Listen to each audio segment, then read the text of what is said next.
சனிக்கிழமை ரொம்ப விசேஷம், ரொம்ப ரொம்ப விசேஷம்.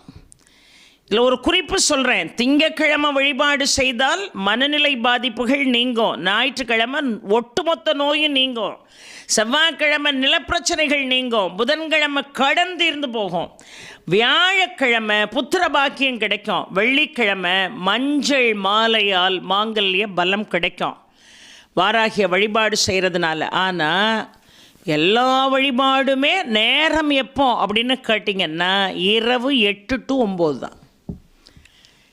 8 மணிக்கு மேலே, அது 8, 9, 10 கூட இருக்கலாம். 8 மணிக்கு மேலே வழிபாடு செய்யுங்க. பஞ்சமி திதி சில நேரம் காலையிலையும் ஆரம்பித்து சாயங்காலம் முடிஞ்சிடும். முந்தின நாள் ஆரம்பித்து அடுத்த நாள் சாயங்காலம் முடிஞ்சிடும். அந்த நேரம் நீங்கள் வழிபாடு செய்யுங்கள், மந்திரத்தை சொல்லுங்கள். ஆனால் காரிய சித்தி வேணும்னு சொன்னால் நான் சொன்ன நாட்களிலே வளர்பிறையோ இல்லை